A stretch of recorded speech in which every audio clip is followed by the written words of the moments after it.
ለማንቸስተር ዩናይትድ አስፈላጊ ድል፣ ለወልቭስ ደግሞ አሳዛኝ ሽንፈት። ማንቸስተር ዩናይትድ በዚሁ እንቅስቃሴ ይቀጥል ይሆን? ጨዋታውስ እንዴት ነበር? ጎሎቹስ እንዴት ተቆጠሩ? እነዚህን ሁሉ ጥያቄዎች በዚህ ቪዲዮ እንመለከታለን። ሰላም ውድ የኢትዮ አዳዲስ የዩቲዩብ ቻናል ቤተሰቦች፣ ዛሬ ከጨዋታ በኋላ ትንተና ተመልሰናል። ለቻናላችን አዲስ ከሆናችሁ ላይክ፣ ሼር፣ ሰብስክራይብ ማድረግ እንዳትረሱ። ቀጥታ ወደ ቪዲዮ እንግባ። ሩበን አሞሪም ጨዋታው ከተጠናቀቀ በኋላ የሚሰማውን ጎል በማግባቱ ምን ተሰማ ተብሎ ሲጠየቅ ጎሉን ማግባቱ የጠበቀው ነገር እንደነበረና እንዳደረገው እንዲሁም አሁን ስለ ቀጣዩ ጨዋታ እያሰቡ እንደሆነ ተናግሯል። ይህ ንግግሩ ደግሞ ቡድኑ ጥሩ የአይምሮ ደረጃ ላይ እንዳለ የሚያመለክት ይመስላል።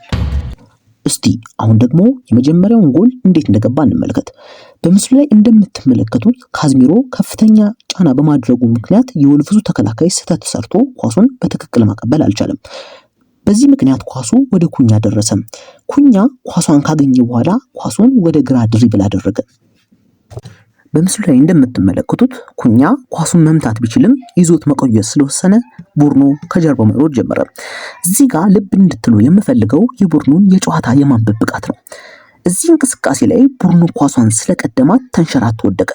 እዚህ ጋር እንድታስተውሉ የምፈልገው የቡድኑ ፈርናንዴዝንና የኳሷን ርቀት ነው። በዚህ እንቅስቃሴ ደግሞ ኳሷ ወደ ቡድኑ በመጣጓቷ ኳሷን የማግኘት እድል ስለነበረው ኳሷን ያዛት።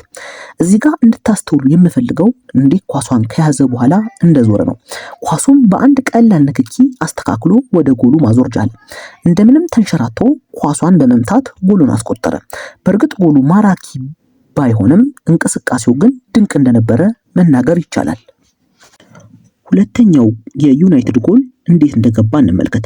እዚህ ጋር ኩኛ ኳስ ስለደረሰው ዳሎት በስተግራ በኩል ፈጣን ሩጫ እያደረገ እንደነበረ ያየው ኩኛ ኳሱን በግሩም ሁኔታ ሰነጠቀለት። ኳሱ ላይ የደረሰው ዳሎት በረኛው መውጣቱንና ኤምቤሞ ብቻው መሆኑን በማየቱ ኳሱን ለኤምቤሞ ሰጥቶ በቀላሉ ሁለተኛው ጎል ማስቆጠር ቻሉ።